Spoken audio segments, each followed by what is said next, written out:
हरे कृष्णा आप सबका मेरे इस YouTube चैनल कृष्ण की ओर में स्वागत है। आज की वीडियो में हम कार्तिक मास की कथा का 9वां और 10वां अध्याय पढ़ेंगे और वीडियो के अंत में लक्ष्मी जी की कहानी पढ़ेंगे।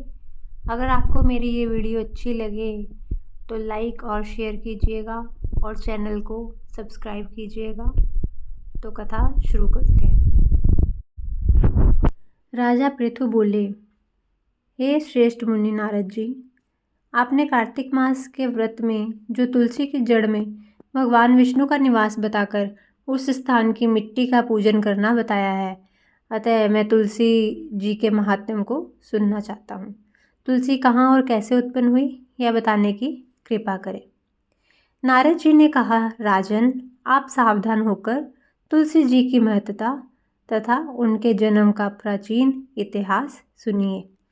एक समय जब देवगुरु बृहस्पति और देवराज इंद्र कैलाश पर्वत पर शंकर जी का दर्शन करने गए तो भगवान शंकर ने अपने भक्त की परीक्षा ली। उन जटाधारी दिगंबर ने उनके मार्ग में अवरोध डाला। यद्यपि वह तेजस्वी, शांत, लंबी भुजा और चौड़ी छाती वाले गौर वर्ण अपने विशाल नेत्रों से युक्त तथा सिर पर जटाधारे वैसे ही बैठे थे, तथापि उन भगवान शंकर को ना पहचान कर इंद्र ने उनका नाम, धाम आदि परिचय पूछा और कहा, शंकर जी अपने स्थान पर है या कहीं गए हैं। इस पर उस तपस्वी ने कुछ ना कहा, परंतु त्रिलोकीनाथ के ऐश्वर्य से गर्वित होकर इंद्र कब चुप रहते। उन्होंने क्रोध कर तपस्वी से गुड़क कर कहा, अरे, मैं पूछता हूँ तो उत्तर क्यों नहीं देता। मैं अभी तुझे वज्र मारता हूँ, फिर देखता हूँ तुझ दुर्मति की रक्षा कौन करता है। ऐसा क्रुद्ध हो इंद्र ने ज्यों ही उस दिगंबर को मारने के लिए हाथ में वज्र लिया, त्यों ही भगवान शंकर ने वज्र सहित इंद्र का हाथ स्तंभित कर दिया और विकराल नेत्र कर भगवान शंकर ने उसे देखा, त्यों ही ऐसा विदित हुआ मानो वह दिगंबर प्रज्वलित हो उठा है और तेज से जला देगा। भुजाएं स्तंभित होने से इंद्र के क्रोध और दुख का अंत ना रहा, परंतु ज्यों ही बृहस्पति जी ने उस पुरुष को प्रज्वलित देखा, त्यों ही अपनी बुद्धि से उसने शंकर भगवान जानकर प्रणाम किया और दंडवत कर बहुत सी स्तुति भी की। फिर भगवान शंकर से कहा, हे दीनानाथ, हे महादेव, अपना क्रोध रोक कर इंद्र के अपराध को क्षमा कीजिए। बृहस्पति के यह वचन सुनकर महेश्वर गंभीर वाणी से बोले, मैं अपने नेत्रों से निकाले हुए क्रोध को कैसे रोकूं। तब बृहस्पति ने कहा, भगवान, भक्तों पर दया करनी चाहिए। आप अपना भक्तवत्सल नाम सार्थक कीजिए। आप अपने इस तेज को कहीं और स्थापित कर इंद्र का उद्धार कीजिए। तब भगवान शंकर ने गुरु बृहस्पति से कहा, मैं तुम्हारी स्तुति से प्रसन्न हूँ जो तुमने इंद्र को जीवन दान दिलवाया है। मैं विश्वास करता हूँ कि मेरे नेत्रों की अग्नि अब इंद्र को पीड़ित ना करेगी। बृहस्पति के ऐसा कहकर भगवान शंकर ने अपने माथे से निकले हुए अग्नि में तेज को अपने हाथ में लेकर क्षीर सागर में डाल दिया। फिर लीलाधारी भगवान अंतर्ध्यान हो गए।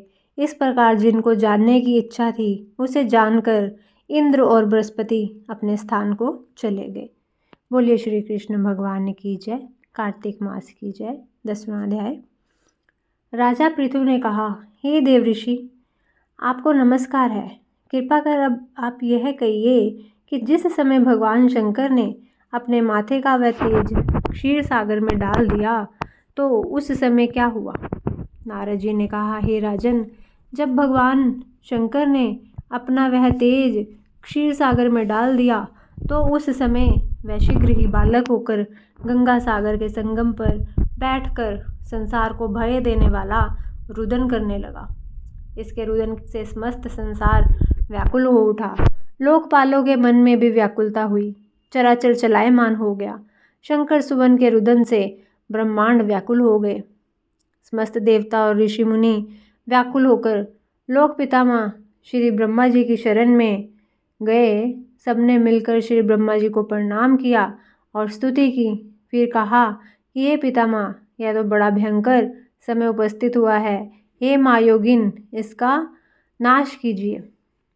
तब देवताओं की ऐसी बात सुनकर श्री ब्रह्मा जी सत्यलोक से उतरकर उस बालक को देखने के लिए समुद्र तट पर आए। समुद्र ने ब्रह्मा जी को आता देखकर प्रणाम किया और बालक को उठाकर उनकी गोद में दे दिया। तब विस्मित होकर श्री ब्रह्मा जी ने पूछा, हे सागर, तुम शीघ्र कहो, यह बालक किसका है? समुद्र ने विनम्र शब्दों में कहा, प्रभु, यह तो मैं नहीं जानता, किंतु मुझे इतना अवश्य ज्ञात है कि यह गंगा सागर के संगम पर प्रकट हुआ है। अतएव हे जगत गुरु, इस बालक का जात कर्म आदि संस्कार कीजिए, इसका जातक फल बताइए। नारद जी कहते हैं कि इधर तो सागर ब्रह्मा जी के गले में हाथ डालकर बार बार उनका आकर्षण कर रहा था। फिर तो उसने ब्रह्मा जी का गला इस जोर से पकड़ा कि उससे पीड़ित हो ब्रह्मा जी के नेत्रों से आंसू टपकने लगे। किसी प्रकार से ब्रह्मा जी ने अपने दोनों हाथों का जोर लगाकर अपना गला छुड़ाया और सागर से कहा, हे सागर, सुनो, मैं तुम्हारे पुत्र का जातक फल कहता हूँ। मेरे नेत्रों से यह जो जल निकला है, इस कारण इसका नाम जलंधर होगा। यह उत्पन्न होने के साथ ही तरुण हो गया है। इससे यह सब शास्त्रों का पारगामी, महापराक्रमी, महावीर, जवान, महायोद्धा और रण दुर्मद होगा। यह बालक सभी देवताओं का अधिपति और भगवान विष्णु को जीतने वाला होगा तथा यह कहीं भी न हारेगा। एक भगवान शंकर को छोड़कर यह सबसे अवध्य होगा। जहाँ से उत्पन्न हुआ है फिर वहीं जाएगा। इसकी स्त्री बड़ी पतिव्रता, सौभाग्यशालिनी, सर्वांग सुंदरी और परम मनोहर, मिष्टाभाषिणी और शीलवान होगी। नारद जी ने कहा, हे राजन, संसार से ऐसा कह ब्रह्मा जी ने शुक्राचार्य को बुलाया और उनके हाथों से बालक का राज्याभिषेक कराया और आप अंतर्ध्यान हो गए। फिर तो बालक को देखकर सागर बड़ा ही प्रसन्न हुआ और घर आ गया। कितने ही उपाय से उसका पालन कर उसको पुष्ट किया। फिर कालनेम नामक असुर को बुलाकर उसका वृंदा नाम की कन्या से सविधि विवाह करवा दिया। उस विवाह में बड़ा उत्सव हुआ। श्री शुक्राचार्य के प्रभाव से स्त्री सहित जलंधर दैत्यों पर राज्य करने लगा। बोलिए श्री कृष्ण भगवान की जय। कार्तिक मास की जय। लक्ष्मी जी की कहानी कहते हैं। बोलो लक्ष्मी मात की जय। एक ब्राह्मण था। वह पीपल को रोज सींचा करता था। पीपल सींचते समय रोज आवाज़ आती। एक लड़की बोला करती थी। लड़की कहती, पिताजी, मैं भी आपके साथ चलूँगी। ब्राह्मण सूखने लगा। ब्राह्मणी बोली, आप क्यों सूखते जा रहे हो? ब्राह्मण बोला, पीपल में से एक लड़की कहती है, पिताजी, मैं भी आपके साथ चलूँगी। बोली, कल ले आना, जहाँ 6 लड़की है वहीं 7वीं सही। दूसरे दिन ब्राह्मण उस लड़की को ले आया। उस दिन आटा मांगने गए तो थैला भर भर के मिला। आटा छानने लगी तो उसकी माँ वह लड़की बोली, माँ, आटा मैं ही छानूंगी। उसकी माँ ने मना किया, ना बेटी, पावनी बेटी धोली धोली हो जाएगी। वह मना करती रही पर वह मानी नहीं। उसने आटा छाना, बारात भर गई। वह खाना बनाने लगी। वह लड़की कहने लगी कि खाना मैं बनाऊंगी। माँ बोली, ना बेटी, उंगली जल जाएगी, खाना मैं ही बनाऊंगी। रसोई में गई, 36 प्रकार के भोजन बनाए, सबको पेट भर भर के खिलाए। रोज दिन तो भूखे रहते थे, उस दिन पेट भर कर खाया। सब बहुत खुश हुए। फिर उसका भाई आया, जीजी, मुझे तो बहुत भूख लगी है, मैं तो रोटी खाऊंगा। बहन सोचने लगी, सबने खाना खा लिया, अब इसको खाना कहाँ से खिलाऊंगी। बेटी बोली, माँ, क्या बात है, आप परेशान क्यों हो रही हैं? माँ बोली, बेटी, तेरा मामा आया है, खाना खाएगा। वह कहने लगी, माँ, मैं खाना बनाऊंगी। वो रसोई में गई। उसने 36 प्रकार के भोजन बनाए, लाल कर मामा को खिला दिया। भाई बोला, जीजी, ऐसा भोजन कभी नहीं खाया जैसा आज खाया है। भाई, तेरी पावनी भांजी है, उसने बताया है। मामा खा के चला गया। शाम हुई। बोली, माँ, चौंका लगा के चौंका का दीवा जला दो, कोठड़ी में सोऊंगी।